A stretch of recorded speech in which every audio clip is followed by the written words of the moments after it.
नमस्कार, आप देख रहे हैं खबरों का पंचनामा। मैं हूं आपके साथ परवीन शेख। हम लेकर आए हैं देश और दुनिया की 5 बड़ी खबरें, जिस पर चर्चा के लिए हमारे साथ स्टूडियो में मौजूद हैं कैपिटल टीवी के editor in chief doctor Manish. Sir, आपका स्वागत है। धन्यवाद। सबसे पहले एक नजर आज की टॉप हेडलाइंस पर। संसद पर आतंकी हमले की 24वीं बरसी आज पीएम मोदी, अमित शाह समेत विपक्षी नेता राहुल गांधी ने संसद भवन में शहीदों को किया नमन। अमित शाह की नक्सलवाद के खात्मे पर अहम बैठक, बीजेपी के राष्ट्रीय अध्यक्ष के नाम पर भी हुई चर्चा। यूपी बीजेपी अध्यक्ष के लिए पंकज चौधरी के नाम पर बनी सहमति। कांग्रेस की वोट चोरी के खिलाफ दिल्ली में बड़ी रैली, 14 दिसंबर को रामलीला मैदान में जुटेंगे नेता। केसी वेणुगोपाल बोले, देश भर में अब चलेगा बड़ा सिग्नेचर कैंपेन। केरल पंचायत नगर पालिका चुनाव में बड़ा उलटफेर, बीजेपी गठबंधन ने 50 वोटों पर किया कब्जा, रचा इतिहास। कांग्रेस और लेफ्ट के गढ़ में एनडीए की जीत। एप्स्टीन फाइल मामले में डेमोक्रेट्स ने जारी की नई तस्वीरें, Donald Trump, Clinton, Bill Gates समेत कई लोग आ रहे हैं नजर। खबरों में सबसे पहले बात संसद पर हुए आतंकी हमले की बरसी की। संसद पर आतंकी हमले को 24 साल पूरे हो गए। 2001 में आज ही के दिन आतंकवादियों ने देश की संसद को निशाना बनाया था, जिसमें कई वीर जवान शहीद हो गए थे। पीएम मोदी और नेता प्रतिपक्ष राहुल गांधी समेत कई नेताओं ने बलिदान किए जवानों को श्रद्धांजलि अर्पित की। राष्ट्रपति द्रौपदी मुर्मू और उपराष्ट्रपति सीपी राधाकृष्णन ने सबसे पहले श्रद्धांजलि दी, जिसके बाद पीएम मोदी, राहुल गांधी और सोनिया गांधी ने भी जवानों की तस्वीरों के पास पुष्प अर्पित किए। 13 दिसंबर 2001 को हुए संसद हमले की याद में आज पुरानी संसद भवन में श्रद्धांजलि सभा का आयोजन किया गया था और इस दौरान सीआईएसएफ के जवानों ने सम्मान गार्ड दिया, जिसके कुछ मिनटों के बाद मौन भी रखा गया था। डॉक्टर साहब, जब जब संसद हमले की बरसी आती है तब तब आतंकवाद पर चर्चा होती है। क्या आतंकवाद आज भी एक चुनौती?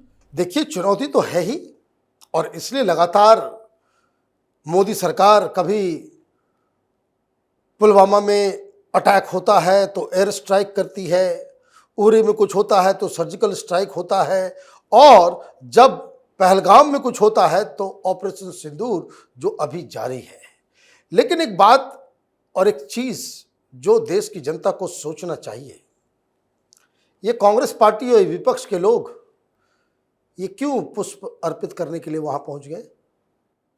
जब आप उस तरह के लोगों को, जो लोग संसद हमले में शामिल थे, उनको कोर्ट की तरफ से फांसी दिया गया, उसको जुडिशियल किलिंग बता करके जेएनयू में नारे लग रहे थे, और राहुल गांधी और तमाम लोग, ये विपक्ष के ज्यादातर पार्टियां, ये उस तरह के कश्मीरी अलगाववाद वाले नारे वाले जुलूस के साथ खड़े नजर आए थे। भारत तेरे टुकड़े होंगे इंशाअल्लाह इंशाअल्लाह, जो बवाल मचा था जेएनयू के अंदर, ये तमाम विपक्षी पार्टियां गई थी। क्या क्या इनका स्लोगन था? हर घर से पैदा होगा। कौन है वो? ये संसद हमले में जिसे फांसी की सजा मिली। तो ये एक चुनौती है, लेकिन राजनीतिक चश्मे से नहीं देखना चाहिए। और इसके ये कहने में जरा सा भी कोई गुरेज नहीं है। अटल बिहारी वाजपेयी की सरकार थी, हमला हुआ, हमने सेना बॉर्डर पर जाकर के खड़ा किया, लेकिन इंटरनेशनल प्रेशर और बाकी सारी चीजों को देखते हुए हमने कोई एक्शन नहीं लिया। अभी ये घटना 2024, 25, 26 में अगर हो जाए, पाकिस्तान क्या क्या हश्र होगा, ये प्रधानमंत्री मोदी बहुत अच्छी तरीके से पूरी दुनिया को बता सकेंगे। तो ये फर्क आया है। आतंकवाद एक चुनौती है, लेकिन उसको आप टैकल कैसे करते हैं, इसके लिए सरकार के पास क्लियर कट आइडिया होना चाहिए। जी, और खबरों में अब बात बीजेपी की अहम बैठकों की। आज अमित शाह बस्तर के दौरे पर रहे। नक्सलवाद के खात्मे को लेकर छत्तीसगढ़ के बस्तर में यह अहम बैठक हुई। इस बैठक में खुद अमित शाह शामिल हुए। ये बैठक जिले की सुरक्षा विकास की दिशा में उठाए जाने वाले कदमों पर केंद्रित थी। बैठक में नक्सलवाद प्रभावित क्षेत्रों में विकास कार्यों, सुरक्षा बलों की रणनीति और स्थानीय लोगों को जोड़ने पर भी खास चर्चा की गई। इधर बीजेपी के राष्ट्रीय अध्यक्ष को लेकर भी मंथन जारी है और इस बीच यूपी बीजेपी प्रदेश अध्यक्ष की तलाश भी पूरी हो गई। पंकज चौधरी के नाम पर सहमति बन चुकी है। खुद सीएम योगी आदित्यनाथ पंकज चौधरी के प्रस्तावक बने हैं।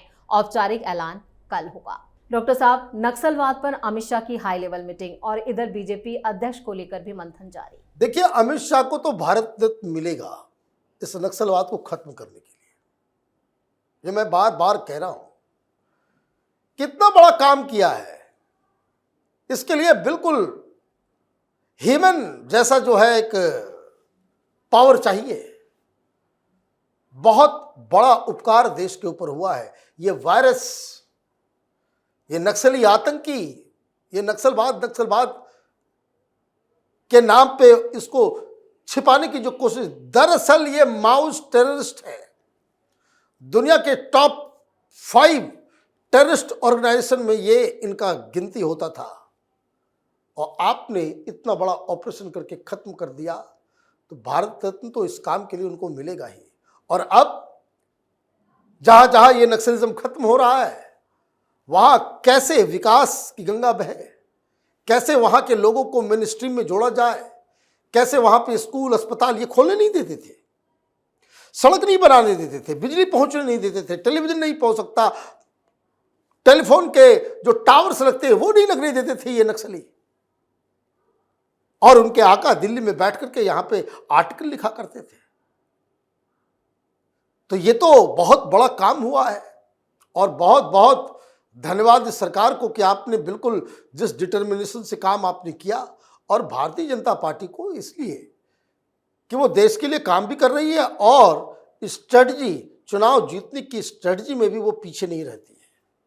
और इसलिए चौधरी साहब को कमान दी गई है कि ताकि जो 2024 के चुनाव में कुछ जो ओबीसी वोटर्स जो दूर चले गए थे उनको वापस कैसे लाया जाए, इसलिए यूपी में नया चौधरी जो है चौधरी साहब को बनाया गया है। सही कहा आपने। और खबरों में अब बात कांग्रेस की रैली की। 14 दिसंबर को दिल्ली में वोट चोरी के खिलाफ रैली होने जा रही है। कांग्रेस रैली को सफल बनाने के लिए जोर शोर से तैयारियां कर रही है, या कहें एड़ी चोटी का जोर लगा रही है। कांग्रेस सांसद केसी वेणुगोपाल ने खुद 14 दिसंबर की रैली को लेकर कहा है कि कांग्रेस देश भर में वोट चोरी के खिलाफ बड़ा सिग्नेचर कैंपेन भी शुरू किया है। अब तक हमें 5 करोड़ 50 लाख सिग्नेचर मिल चुके। केसी वेणुगोपाल ने कहा कि 5 करोड़ से ज्यादा लोगों ने राष्ट्रपति को भेजे जाने वाले अपने मेमोरेंडम पर सिग्नेचर किए हैं। उन्होंने कहा कि राहुल गांधी खुद रैली का नेतृत्व कर रहे हैं। देश भर से कांग्रेस नेताओं को भीड़ जुटाने का भी आदेश दिया गया है। डॉक्टर साहब, रैली शुरू होने से पहले ही विवादों में फंस चुकी है, क्योंकि इंडी गठबंधन को जिस तरह से न्योता नहीं दिया उसको लेकर सवाल उठ रहे हैं। देखिए, सवाल क्यों उठ रहे हैं, तो कांग्रेस पार्टी का कार्यक्रम है। ममता बनर्जी करती है अपना कार्यक्रम तो कांग्रेस को बुलाती है क्या? क्या ये अरविंद केजरीवाल रैलियां करते हैं तो क्या राहुल गांधी कोई न्योता देते हैं क्या? ये सब इकट्ठा आते हैं कब? जब चोर पकड़े जाते हैं, जब ईडी सीबीआई का काम एक्शन होता है, जब इनमें से चोर जो होते हैं जो घोटाले में फंसते हैं, जब इनके यहाँ छापेमारी होती तभी सब इकट्ठा आते हैं। उसके अलावा कोई मुद्दा नहीं है। बाकी सब लोग अपना अपना काम कर रहे हैं। अब रैली है तो कांग्रेस पार्टी सब कुछ अपनी व्यवस्था करेगी, लेकिन किस चीज के लिए रैली है? मतलब आप ये समझिए कि कांग्रेस पार्टी किस तरीके से डिसोरिएंटेड हो चुकी है। जिस मुद्दे पे बिहार की जनता ने आपके तमाम कैंपेन को दरकिनार कर दिया, उसके ऊपर आप रैली कर रहे हो और ये सोच रहे हो कि आप जो है सरकार के ऊपर प्रेशर। रैली का कोई पर्पस तो होगा। आप सरकार पे दबाव देना चाहते हो, सुप्रीम कोर्ट पे दबाव देना चाहते हो, ये एसआईआर को रुकवाना चाहते हो, but what is the purpose? मुझे तो एक ही पर्पस नजर आ रहा है कि देश के चुनावी प्रक्रिया को आप पूरी दुनिया में बदनाम करो कि हिंदुस्तान में डेमोक्रेसी नहीं है। हम हारते इसलिए क्योंकि ये इलेक्शन कमीशन जो है वो कॉम्प्रोमाइज्ड है। यहाँ फेक चुनाव होते हैं, यहाँ फेक मशीन्स हैं, यहाँ फेक सिस्टम है, यहाँ की डेमोक्रेसी फेक है। इसके अलावा कोई पर्पस अगर किसी को आता है तो कमेंट में लिखिए। ये समझ के परे है कि आप किस चीज के लिए रैली करें, what is the goal of this rally. बस यही बताने के लिए कि राहुल गांधी हारे नहीं, उनको हरा दिया गया। तो ये कांग्रेस पार्टी इस तरह के कार्यक्रमों से अपनी ही भद्द पिटवाने में लगी हुई है। जी, और खबरों में आगे का रुख करते हैं। 9 और 11 दिसंबर को हुए केरल के 2 फेज में पंचायत और नगर पालिका चुनावों के नतीजे घोषित हो चुके हैं। केरल निकाय चुनाव में एनडीए ने इतिहास रचा है। बीजेपी गठबंधन ने तिरुवनंतपुरम नगर निगम के 101 वार्ड में से 50 वार्डों पर जीत दर्ज की है। पिछले 45 साल से यहां वाम मोर्चा यानी एलडीएफ का कब्जा है। एलडीएफ 29 और कांग्रेस गठबंधन यानी यूडीएफ को सिर्फ 19 वार्डों में जीत मिली है। 2020 में तिरुवनंतपुरम के स्थानीय निकाय चुनावों में एलडीएफ ने 52 वार्ड जीते थे और एनडीए को 33 वार्ड में जीत मिली थी और उधर यूडीएफ ने 10 वार्डों में जीत हासिल की थी। तिरुवनंतपुरम कांग्रेस सांसद शशि थरूर का गढ़ भी माना जाता है। पीएम मोदी ने इस जीत पर कहा है कि तिरुवनंतपुरम नगर निगम में शानदार जीत पर मेहनती भाजपा कार्यकर्ताओं को हार्दिक धन्यवाद। आज का दिन केरल में कार्यकर्ताओं की पीढ़ियों के कार्य और संघर्ष को याद करने का है। हमारे कार्यकर्ता ही हमारी ताकत है और हमें उन पर गर्व है। डॉक्टर साहब, केरल में फिर भगवा लहरा रहा है और इस पर पीएम मोदी का जो बयान आया है उसकी जमकर तारीफ हो रही है। देखिए, ये वैसा ही है कि जैसे पाकिस्तान को हम लोग मैच में हरा देते हैं या युद्ध में हरा देते हैं तो जो खुशी होती है ना, भारतीय जनता पार्टी की वैसी खुशी है और वाजिब है। वाजिब इसलिए है कि देखिए, वहाँ पे कम्युनिस्टों का जो शासन रहा है, वहाँ भारतीय जनता पार्टी संघ से जुड़े हुए लोग, उनको ये लोग खड़े नहीं होने देते थे, मार देते थे, लिंच कर देते थे, पता नहीं क्या क्या यातनाएं देते थे। और भारतीय जनता पार्टी जिस तरह से पिछली बार एक सीट जीती और जिस तरीके से अभी माहौल बन रहा है, शशि थरूर जिस तरीके से कांग्रेस पार्टी से एलिनेट होते चले जा रहे हैं, तो ये धीरे धीरे ही सही लेकिन बहुत ही पकड़ मजबूत बनाकर भारतीय जनता पार्टी केरल में जीत रही है, जिसके बारे में कभी कोई सोच नहीं सकता था। और सबसे बड़ी चीज जो समझने की है वो ये कि ये जो बार बार ये आरोप पड़ता था कि भाई तमिलनाडु और केरल में आप नहीं है, पहले क्या कहा जाता था कि साउथ इंडिया में आप नहीं हो, तो बीजेपी धीरे धीरे आंध्रा तेलंगाना में सीटें जीतने लग गई, कर्नाटक में सरकार बन गई। अब 2 राज्य बचा है, तमिलनाडु और केरल। वो देखिए कि धीरे धीरे वहाँ भी भारतीय जनता पार्टी की एंट्री। ये होता है संगठन का विस्तार, नेताओं की क्लैरिटी और मुद्दों के ऊपर टिके रहना। अब आप देखिए प्रधानमंत्री मोदी ने क्या ट्वीट किया। ये नहीं कहा कि किसी नेता की जीत है, कार्यकर्ताओं की जीत है। वो तमाम किनको याद किया जा रहा है, उन लोगों को, उन कार्यकर्ताओं को जिसे कम्युनिस्टों ने मार दिया। तो बहुत बड़ा दिन ये भारतीय जनता पार्टी के लिए। बिल्कुल सही कहा आपने। और खबरों के आखिर में बात मुश्किल में फंसे ट्रंप की। अमेरिकी राष्ट्रपति डोनाल्ड ट्रंप और एप्स्टीन फाइल से जुड़े मामले में नया ट्विस्ट आ गया है, जिसको लेकर ट्रंप बुरी तरह से फंस चुके हैं। डेमोक्रेट्स ने जेफरी एप्स्टीन मामले में कुछ तस्वीरें जारी की हैं। इन तस्वीरों में अमेरिकी राष्ट्रपति डोनाल्ड ट्रंप नजर आ रहे हैं। खबरों के मुताबिक इन तस्वीरों में ट्रंप के अलावा पूर्व राष्ट्रपति bill Clinton, Steve Bannon, Bill Gates, Richard Branson और भी कई हाई प्रोफाइल लोग शामिल हैं। इनमें से कई लोगों का नाम पहले से ही एप्स्टीन से जुड़ा है। एप्स्टीन के साथ इन लोगों के रिश्ते अब जांच के दायरे में आ चुके हैं। डॉक्टर साहब, ये क्या पूरा मामला है जिसमें ट्रंप साहब फंसते नजर आ रहे हैं? देखिए, एप्स्टीन फाइल जो है वो दरअसल कुछ तस्वीरों को जारी किया गया, पहले भी कुछ तस्वीरें जारी की गई, इन्वेस्टिगेशन चल रहा है। ये मामला सेक्स स्कैंडल का है, सेक्स पार्टीज, जहां हर तरह की गंदगी। और ये अमेरिकन पॉलिटिक्स का एक बहुत बड़ा स्कैंडल बनकर के सामने आ रहा है कि जेफरी एप्स्टीन जो है, ये इस तरह के लोगों के साथ मिलके, जो पावरफुल लोग हैं उनके साथ इस तरह की पार्टीज करता था और सत्ता को इन्फ्लुएंस करता था।